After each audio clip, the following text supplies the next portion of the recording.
Hi everyone, and welcome to today's webinar, which is on tools and partnerships for sustainable increases in rice production. I'm Darshna Vyas and I'm a senior scientist at LGC Biosearch Technologies, and I'm going to be the moderator for today's event. Today's educational webinar is presented by LabRoots and brought to you by LGC Biosearch. And if you want to know more about us, go and look at our biosearchtech.com website. And we would encourage you to participate by submitting the questions that you may have during the presentation. All you need to do is simply type them in the Ask a Question box, which is on the right-hand side, and then just press click. We'll answer as many questions as we have time for at the end of the presentation. You may also ask a question in the box, and if you are having any trouble seeing or hearing the presentations, let us know through there. I'd like to now welcome our speaker today for today's webinar. Her name is Dr. Katherine Steele, and she's a senior lecturer in the sustainable crop production at Bangor University. And for me, she's very, very important, and she's made a significant contribution to rice market development globally. For a complete biography of our speaker and myself, please look at the Biography tab on the top of your screen. So, Katherine, please feel free to begin your presentation.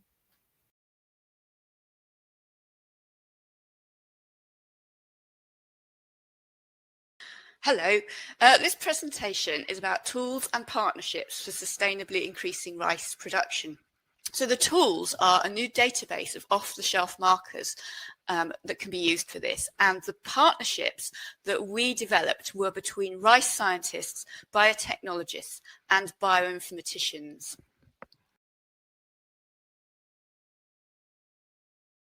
So molecular markers have evolved over the last few decades. The first generation you may be familiar with were mainly hybridization based or random PCR markers.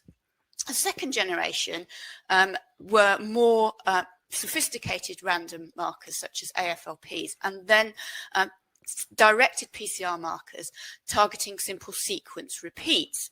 Now, a lot of rice breeders will be very familiar with these microsatellites or SSRs because they've become very well applied in rice breeding mapping and selection using marker-assisted back crossing. That's been used for well over 20 years now by breeders. But more and more sequencing, first by Sanger sequencing and then the advance of next generation sequencing, has increased the number of single nucleotide polymorphisms that we call SNPs that can be identified. And these are much more widely scattered across the genome of rice and much more likely to be within genes or very closely linked to genes rather as compared to the microsatellites, SSRs. Since about 10 or 15 years ago, the cost of next generation sequencing has reduced, and this has enabled a number of next generation marker systems such as RADseq and GBS, which are very similar techniques, and now low coverage whole genome sequencing. But also, just because so many more genomes of different varieties have been sequenced and become available, there is a huge amount of information now on single nucleotide polymorphisms that rice breeders can tap into. So we built our project around rice breeders, so 4 different organisations represented on this slide, who wanted to all improve their marker-assisted breeding using SNPs. And this consortium was set up through a funding initiative from the UK government known as Innovate UK, and we worked together with Biosearch Technologies as well, or LGC, as I'll probably call them in this talk, to develop better methods for use by those breeders. So it was a partnership with the breeders' aims in mind, to make sure that what we were developing would actually work and not just be what a bioinformatician thought we should use. So we were targeting Asian rice breeding, so mainly indica rice, but we were making sure that we were incorporating a greater diversity than just indica in our design of markers.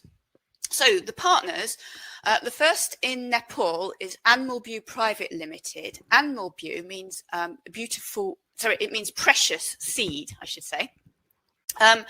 And they are a small breeding company. They do not have their own breeding station. They grow all their test varieties with farmers on farm, and this works brilliantly. Also in Nepal, on the top right, we have NARC, and we were working with two divisions of NARC, the National Agricultural Research Council of Nepal, and they have breeding programs focused on cold tolerance, blast resistance, and bacteria leaf blight, which I will just call BLB resistance. The third partner going round in a clockwise manner is Nibji in Pakistan, and they are looking to improve aromatic rice for salinity and drought tolerance and also BLB resistance. And then on the last section, we've got Skuast from Kashmir, and they are also interested in improving aromatic rice, and their focus in this project was to look for resistance markers to Bacane disease, which is becoming more prevalent in rice growing regions of Asia.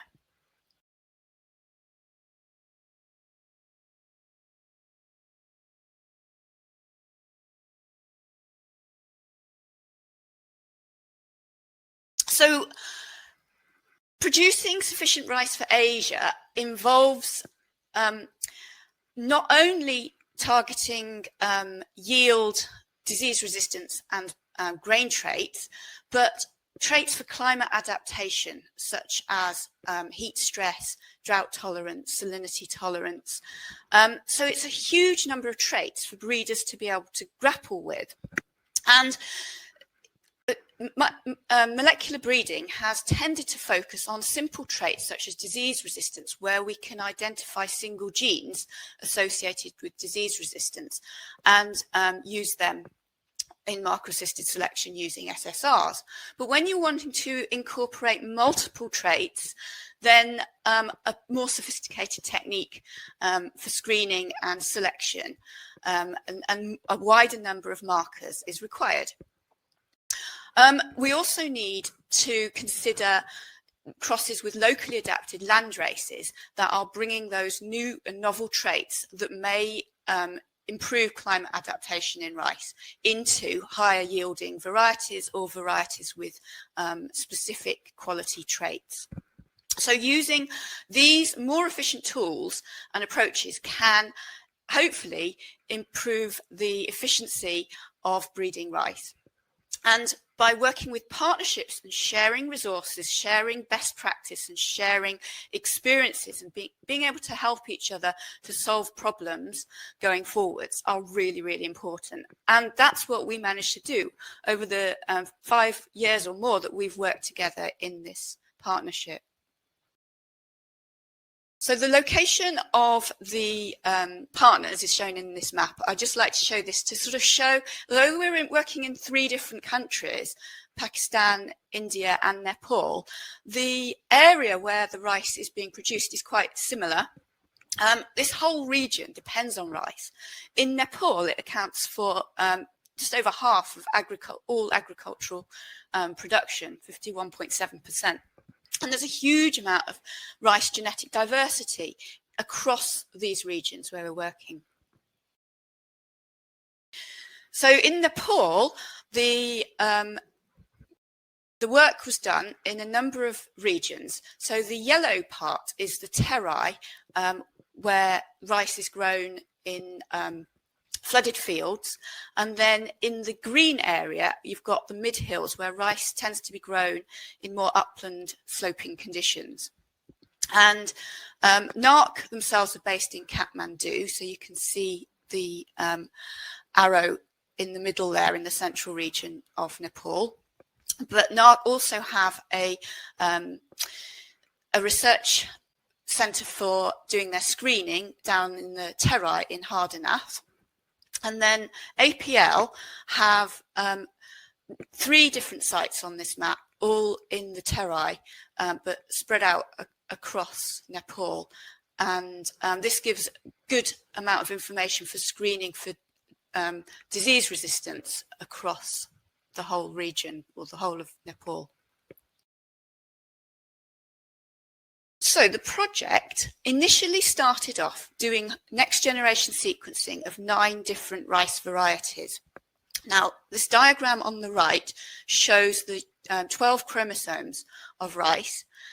Each block is 12 chromosomes, but each block is broken down into 9 separate columns, and the diversity of, or the density, I should say, of SNPs is shown in the red colour. So where the red is darker, there is a greater diversity of SNPs that are potentially useful for developing into KASP technology.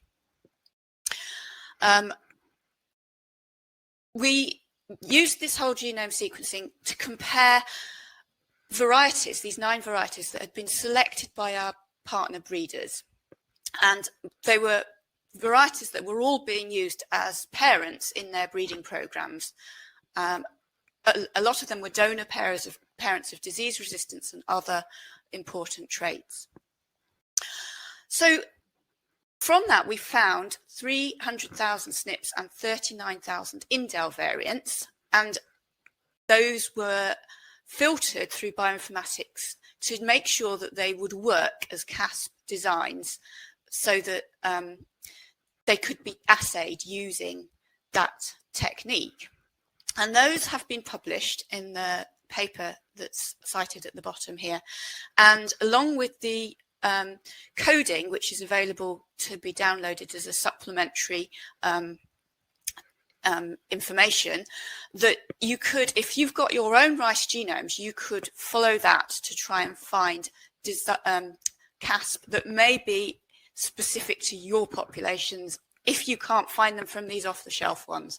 But hopefully what I'm going to go through for the rest of this talk will inspire you that we have now got off-the-shelf markers that can pretty much be used in any rice breeding program. So a little bit more detail about these tools. KASP is a technology that is licensed to LGC Biosearch Technologies, and it is a PCR-based technique that is almost as flexible as microsatellites. It can be used in small numbers to do exactly the same jobs that you would use microsatellites for in marker-assisted backcrossing and QTL mapping. LGC have a second method, SeqSNP, which they developed during this program, and we were very lucky at the end to be able to include some SeqSNP in the research with 2 of the partners, and I'll come on to that. But SeqSNP is a high throughput screen of thousands of markers. Now, KASP and SeqSNP show concordance between the technologies, and we have demonstrated that by designing SeqSNP, well, I should get this right, by designing KASP at a large scale and then using those marker designs for KASP for SeqSNP, we can allow the 2 to be the same loci can be tested with both techniques, but it only works because of the bioinformatics that we used on the KASP designs. And the beauty of this is that the service is provided as a full service, including DNA extractions, and you don't actually need to run these in your own lab if you don't want to. You can order KASP to run in your own lab from LGC, but you can, and we were expecting our partners to want to do that because they'd been doing that with microsatellites. But when they realized how simple it was to just order the KASP through this full service with LGC and just send their leaf samples, and you can see on the bottom right-hand picture there, the team in Nepal sampling leaves to send off in these boxes to LGC. When they realized how efficient that was, they haven't actually bothered to run the KASP in their own labs. But clearly, KASP can be run in your own labs if that suits your program. So we actually improved on the original designs from the 9 genotypes in the second tranche of funding that we had from the UK government. And that allowed us to incorporate 121 additional genomes to take account of extra variation. And then we were able to improve the designs of the KASP assays so that they looked at non-target SNPs or indels in the sequences of all of these additional diverse genomes from indica and japonica and varieties from many different countries, so that they should work in a much wider set of genomes. And from those, we were able to home in on 1.3 million improved assay designs, of which nearly 100 million were predicted to be functional. That means they're in genes and have an effect on the protein product that's produced from the prediction of the sequences. And between them, between any two of those 129 genomes, there were a minimum of 23,000 pairwise polymorphisms that could be found. So even very closely related varieties, you could find useful polymorphisms among them. So from those, the project allowed us to validate a set of 5,000 that we selected from that 1.3 million based on the advice of our breeding partners. And the success rate of those becoming usable wet lab validated KASP was between 72 to 90%, depending on a number of factors. So out of those, we have got 4,867. The number's going up all the time whenever we test a few more. And so that on the right there, you can see 3,355 of those used on 178 genotypes, of which only 10, I think, were used in the original sequencing. So the rest, over 160 genotypes, varieties that hadn't been tested, hadn't been used to design these primers. They were tested blind, as it were, with these markers, with these KASP markers.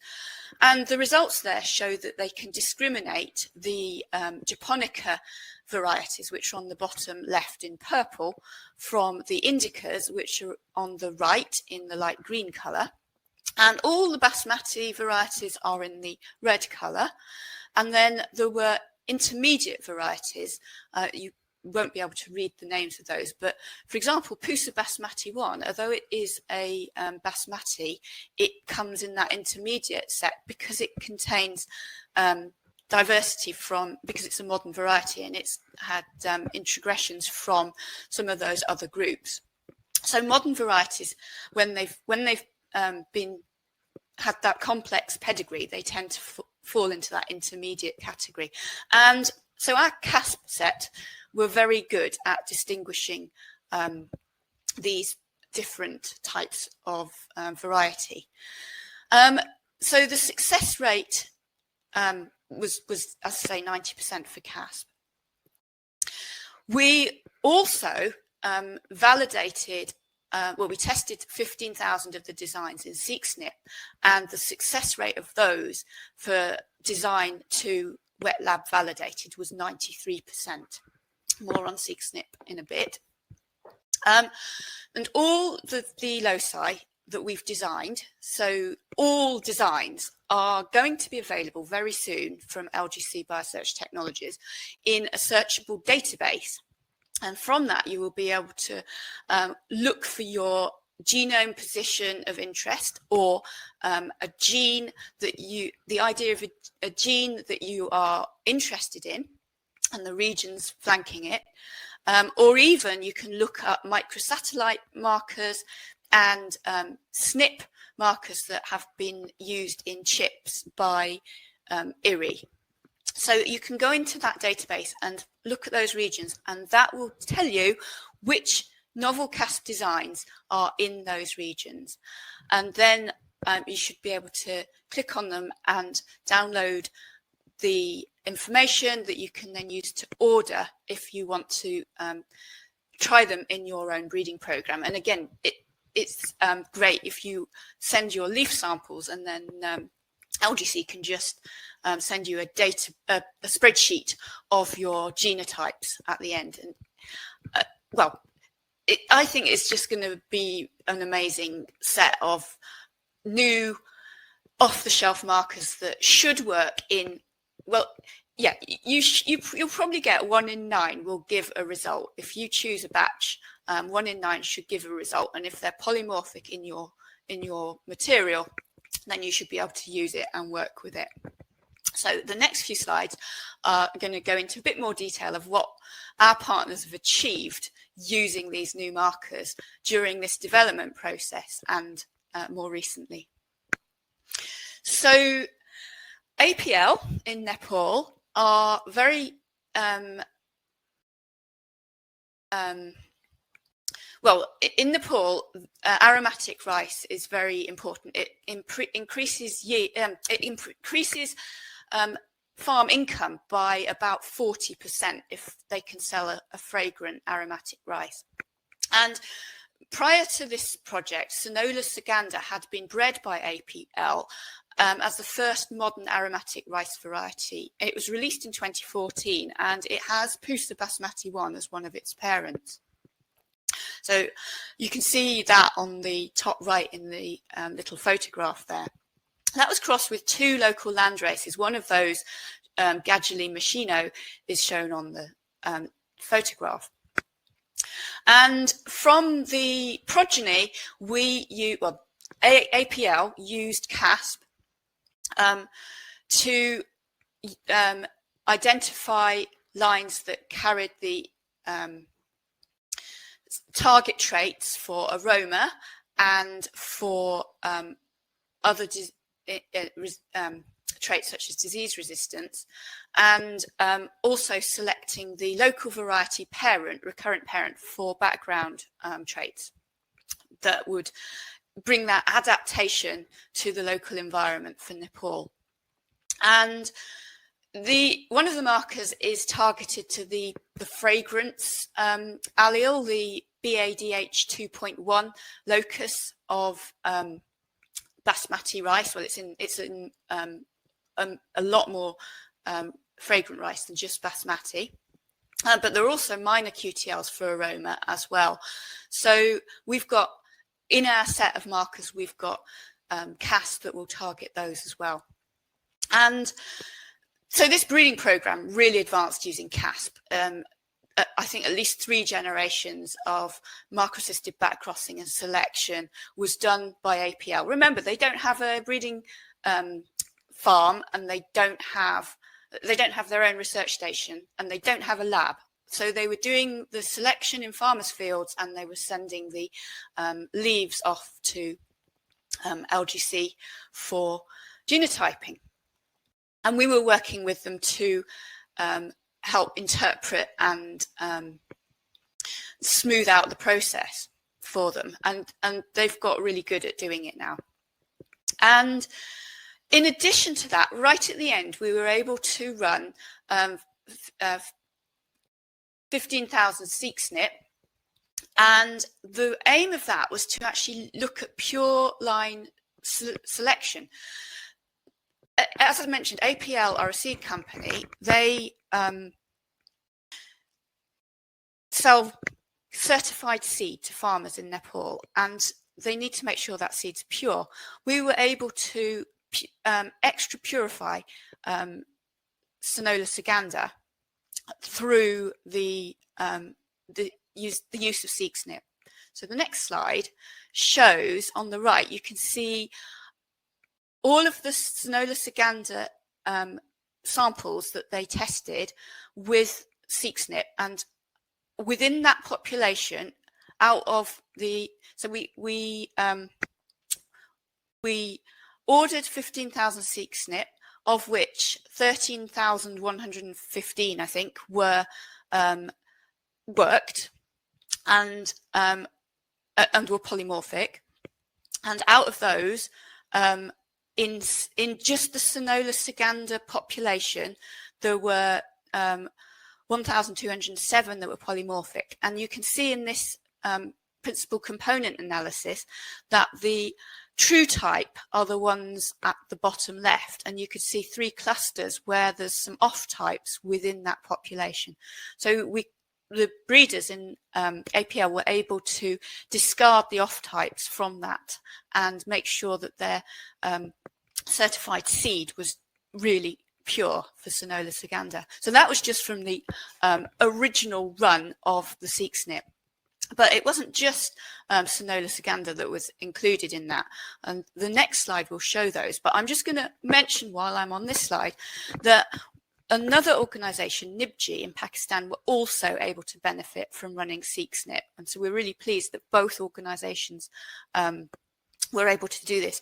So within the Nibji budget, we had enough funds for 2,000 SeqSNP to be tested, and they were using it in a mapping population between Super Basmati and an IRI donor variety. And these, there were 1,291 that were polymorphic within that cross.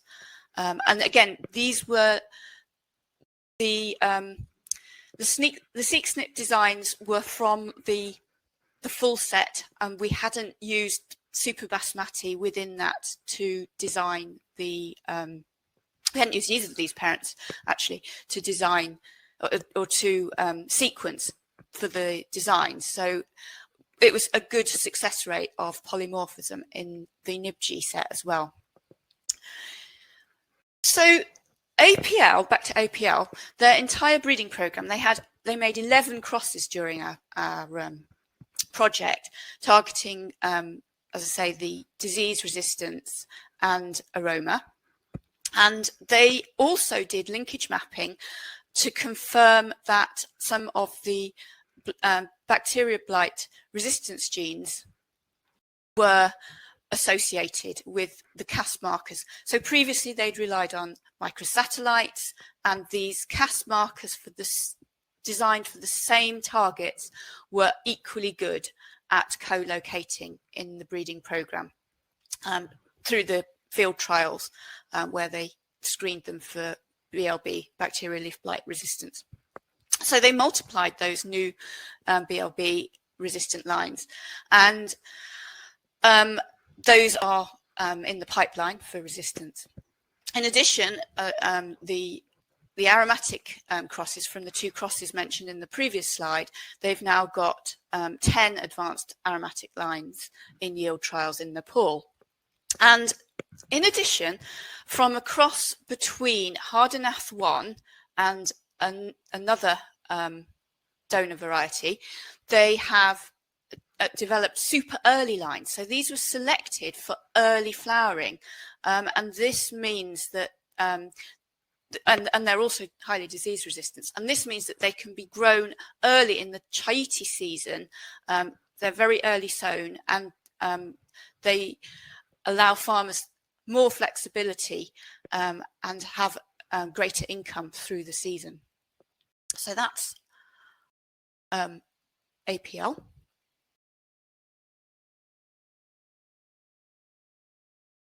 NARC, National Research Programme, all of the seed certification and release is done through the National Rice Research Programme, NRRP, and so they lead the coordinated field trials. And NRRP collaborated to evaluate the crosses from APL in their field trials as well for Blast, BLB and Aroma. And they're now evaluating 33 advanced entries under multi-location trials. And this is ongoing, and hopefully varieties will be released over the next few years.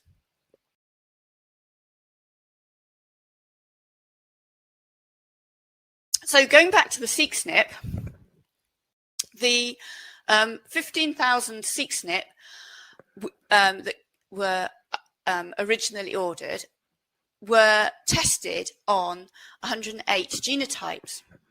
And these are shown in this PCA on this slide. So advanced breeding lines from APL are in the red. Sorry, advanced modern varieties are in the red. Advanced breeding lines are in the green and light blue at the bottom. So the two best aromatic breeding lines are in the light green and the light blue, and the Sonola Saganda is in the darker blue, slightly darker blue. So what we did for seek SNP evaluation, we found that 67% were highly informative and polymorphic within this these 108 genotypes. And remember, these are quite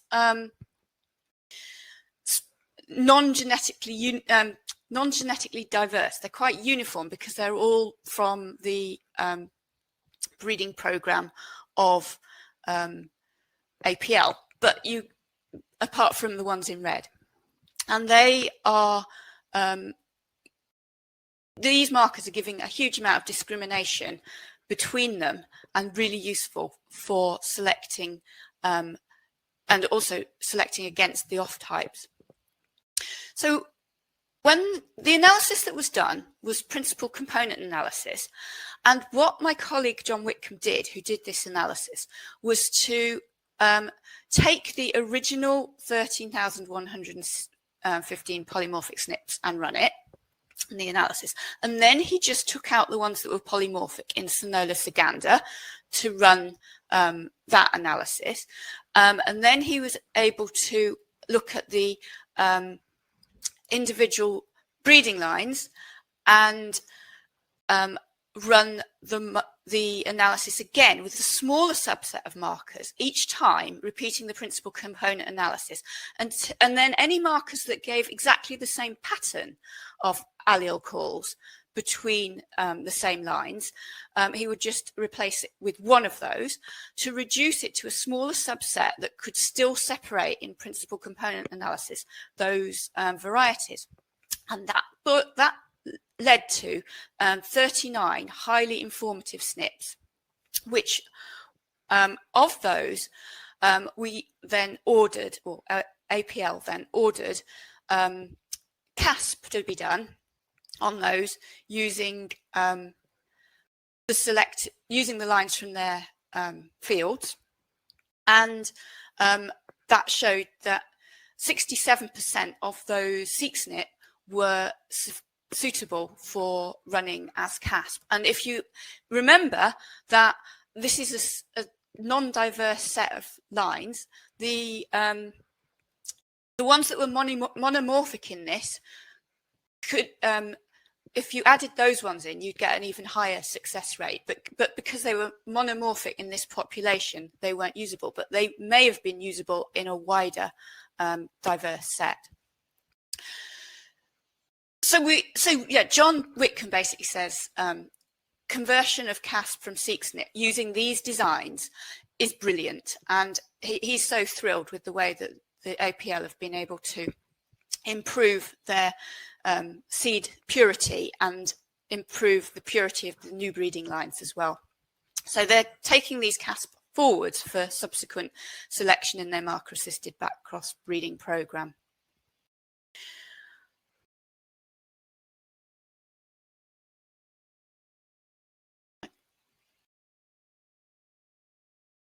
There we go.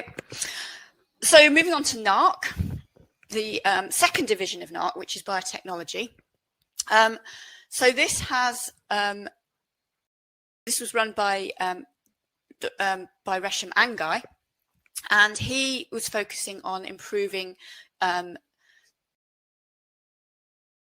altitude rice and also looking for disease resistance and agronomic traits.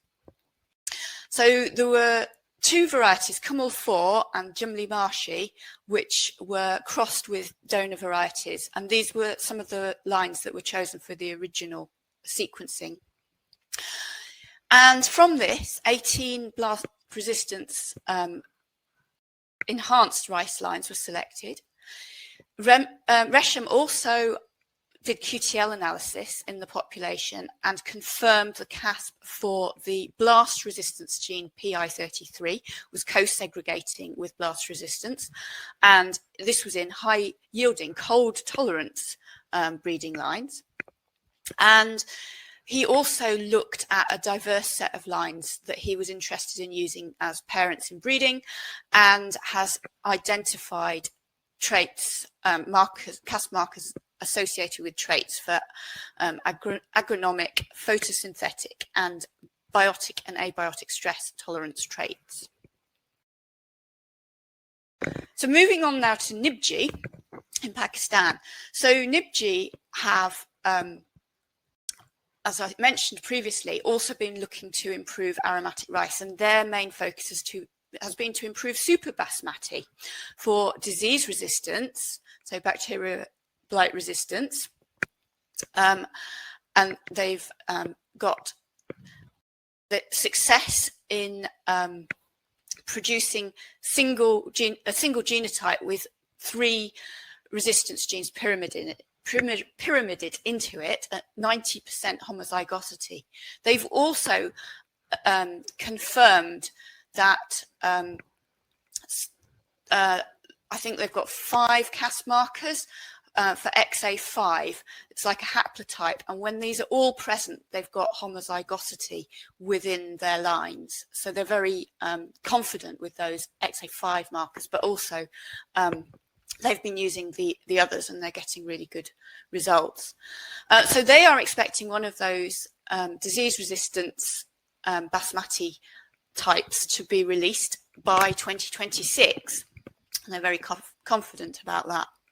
They've also selected numerous lines with combinations of 2 XA genes for bacteria blight, and they've been screening a training population for genomic selection as well, to look for diverse, to look at the diversity and try and associate those important traits for breeding with markers, and then use that going forwards in their breeding program.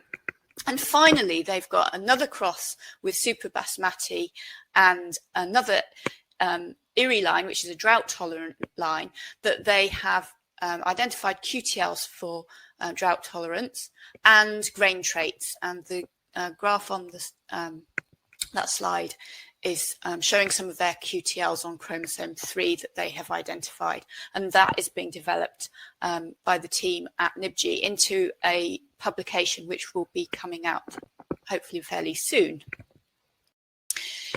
And then moving to India. So SCUAST, I think is how you're supposed to pronounce it. They are a university in India, They're also interested in aromatic rice, but what they did when they were able to test a large number of KASP was to screen a diverse collection of accessions from India, from the Himalaya region of India, and they have looked at that and identified, they've run cluster analysis and identified 6 KASP that are largely differentiating local land races from the temperate exotic germplasm.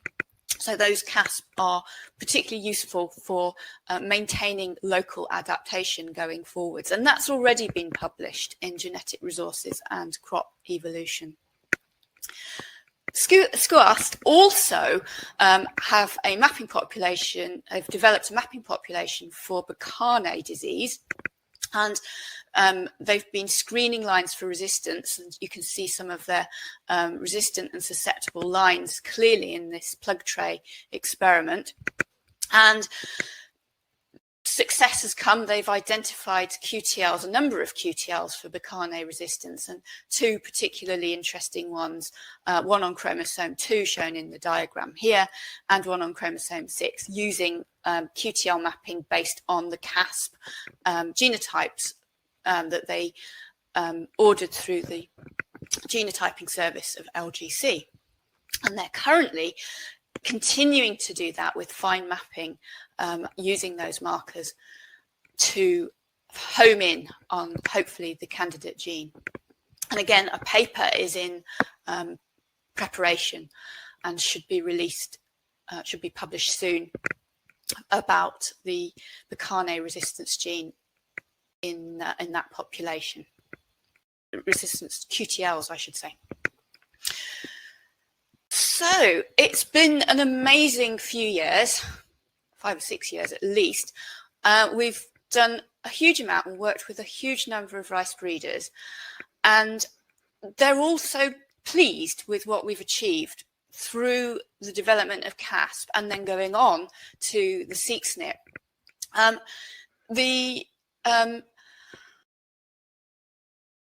The project has been highly successful, and we've summarised here some of the achievements. We have 1.3 million new rice genome assays that have been designed and are going to be made publicly available off the shelf, so any breeder can order them and run them themselves. We have assayed over 8,000 rice accessions in this project across all the partners with either KASP or seq SNP.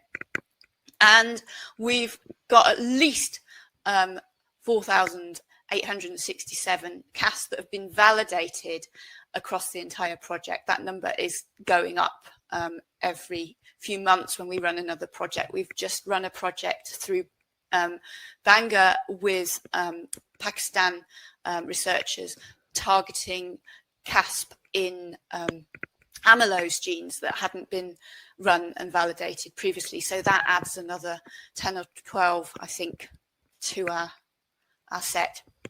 We've got Nepalese scientists who've been trained in QTL analysis. I went out and did a training course during the project so that they can use the data more effectively when it comes through.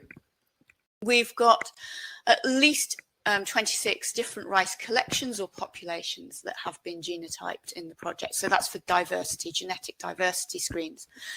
We've had 12 crosses that were made specifically for this project. We've run 10 rounds of KASP. That, again, that number's going up.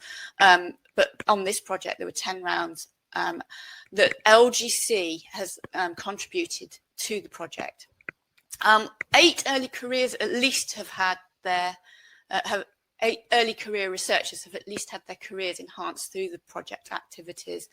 And so far, there are 3 published papers in international journals. That's the Indian Himalaya land races, the original KASP designs, and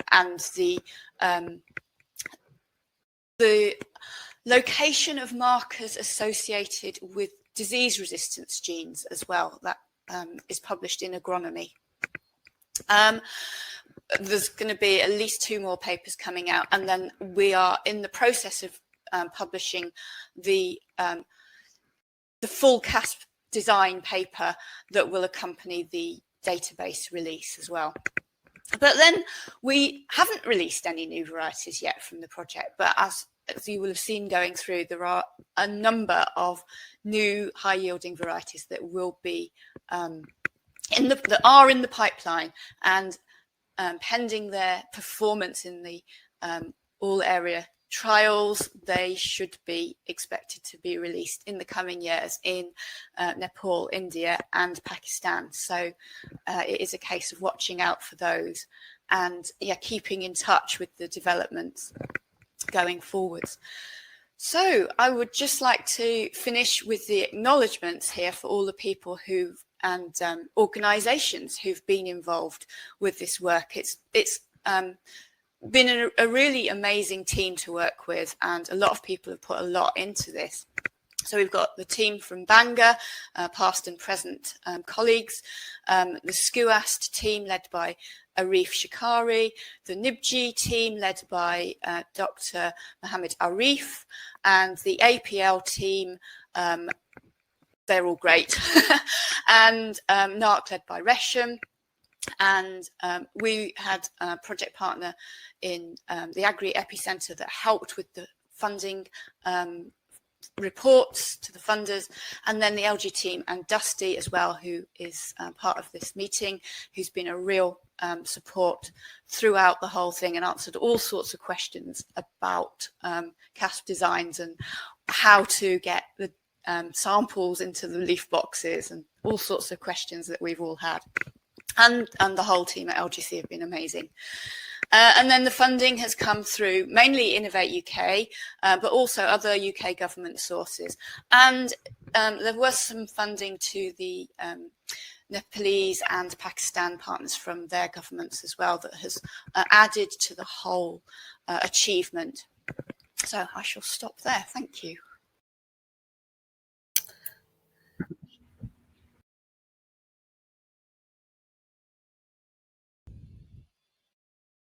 I don't know whether you can see me, but it doesn't really matter. Can everybody hear me okay? Yeah, perfect. Okay, I'm here. So thank you so much, Katherine, for an amazing presentation, which was incredibly informative. So what we're going to do now, we're going to go to the live Q&A session of the webinar. If you have any questions that you'd like to ask, please do so now. All you need to do is type your question in Ask a Question box and submit. And we'll answer as many questions as we have time for. Oh, and they're coming in already. So let's go with the first question. So I've got a question about what source did you take from Nepal for the aromatic rice? So do you know the variety? So that was actually Pusa Basmati 1. So it was a line of Pusa Basmati 1 that was being grown in Nepal, and that was it was crossed and used for selection, and that ultimately ended up with the production, with the development of Sonola Saganda, which was then the first modern aromatic rice that was available in Nepal. The breeding details are in the papers by Professor John Whitcomb and the colleagues in Nepal, if you want to have a look at them. Oh, what's his name? I can't remember the name of the guy. It'll come back to me. Perfect. Krishna Joshi. He now works for IRI. So thank you very much, Katherine, and I'm sure everybody's going to be looking for these super aromatic varieties now. So I've got another question that is saying that this is a stunning list of achievements, so that's great.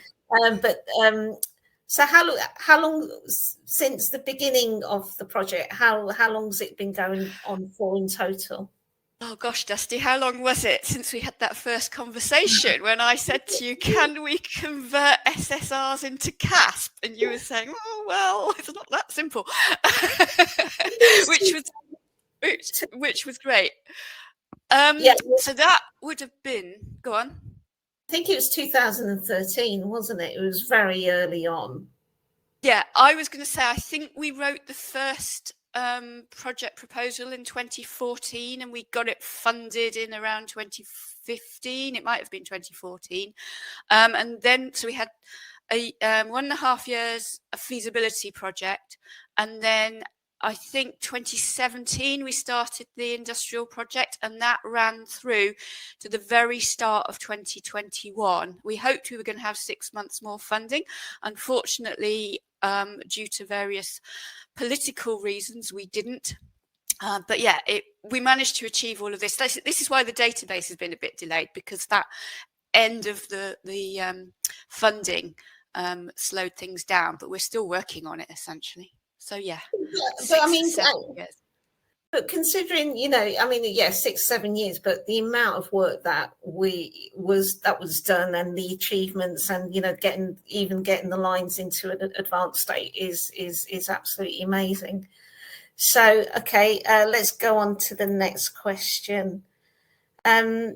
Do the partners in the project think that the application of KASP markers for marker-assisted selection made a difference to them? Definitely.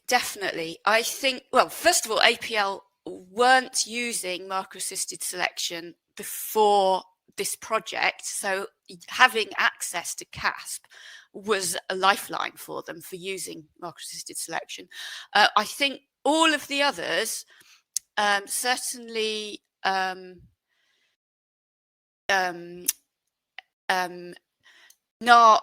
and Nibji have used them in marker-assisted breeding. I don't think SCUAST have actually used them for selection. They've mainly used them for diversity analysis and mapping.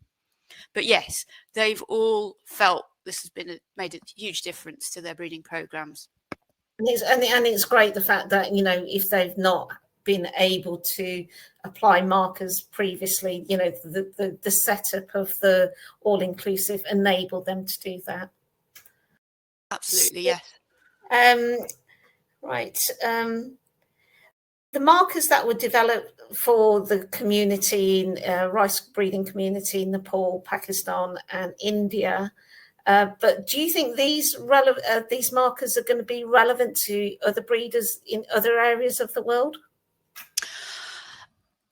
So yes, for rice, obviously this is a panel of markers specifically for Oryza sativa.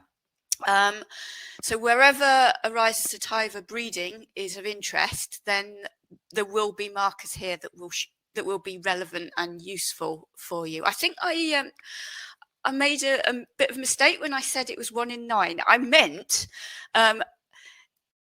9 out of 10 or 8 out of 10 markers from this set should work in most possible crosses. I'm not quite sure. I was a little bit in the flow and didn't get that right, I think. So yeah, it's basically order at least 10 and you'll get at least more than half of them should amplify, should give you a genotype, and hopefully they will give you useful polymorphisms between the lines you're interested in, wherever you're working in the world on rice.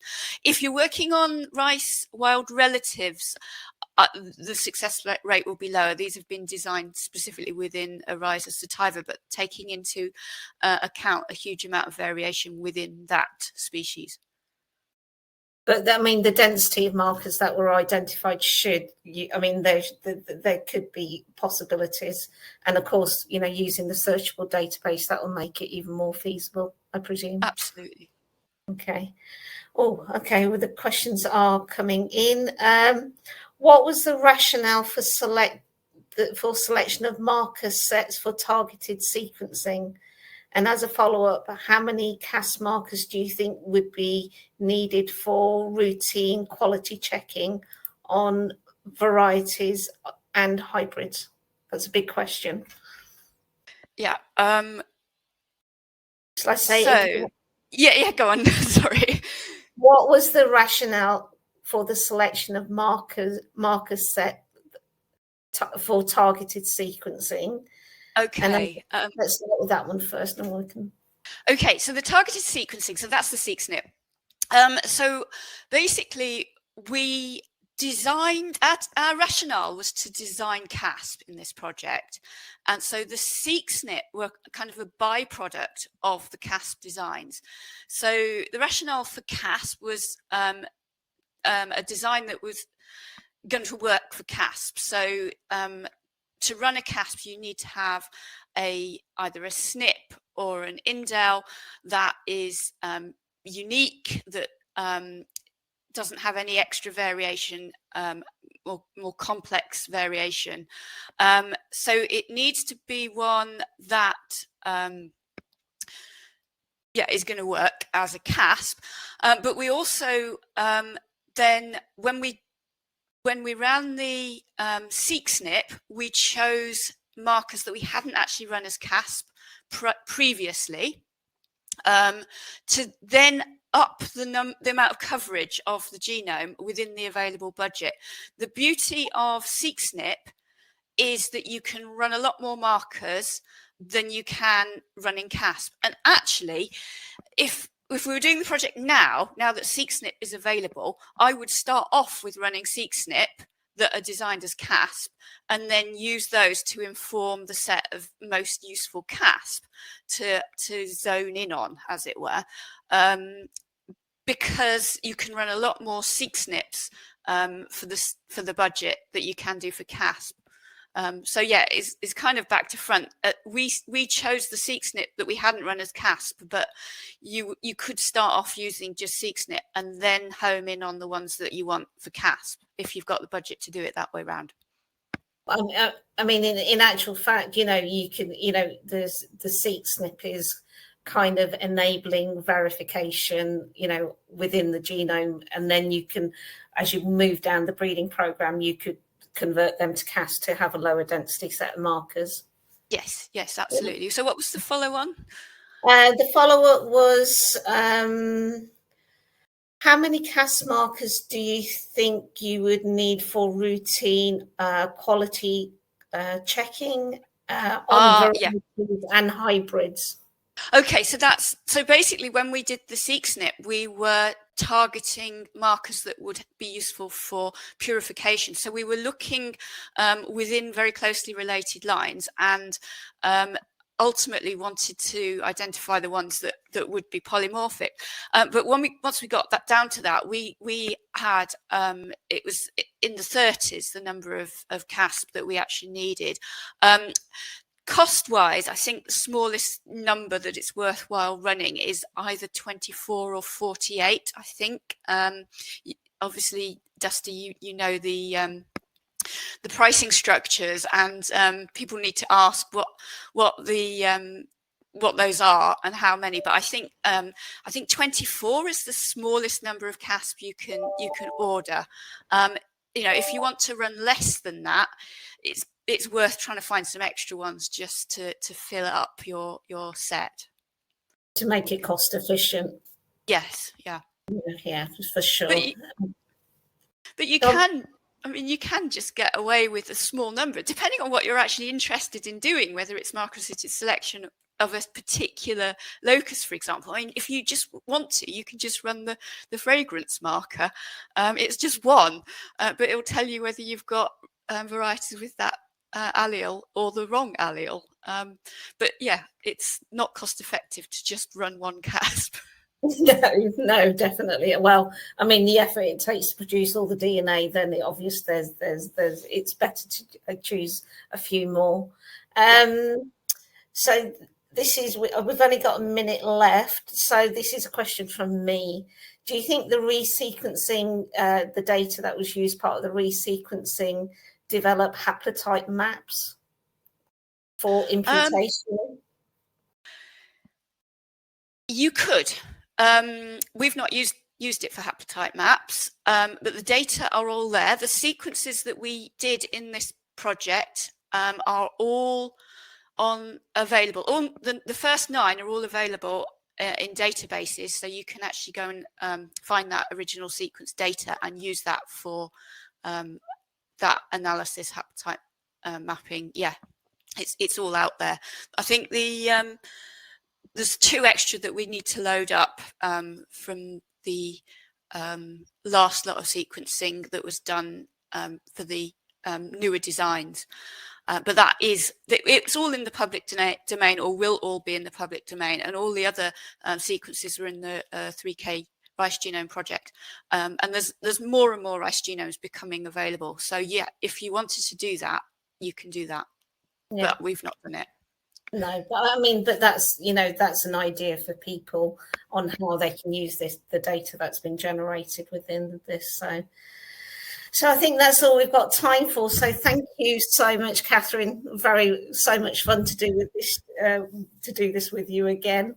And any final comments for our audience?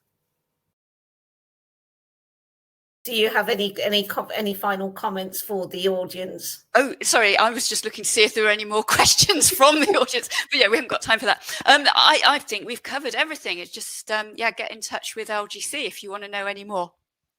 Perfect. Thanks. All right. Thank you again for your time, the time you've taken out to be part of this, and of course your incredibly important research that's going to change people's lives. So I would also like to thank LabRoots for their help with setting up the webinar. Couldn't have done it without them. And of course, LGC for underwriting today's educational webcast. Before I go, obviously, I want to thank everybody who's attended and joined us today. And thanks for the really good questions. And if we haven't answered any questions, then we will get in contact with you and get those questions answered for you.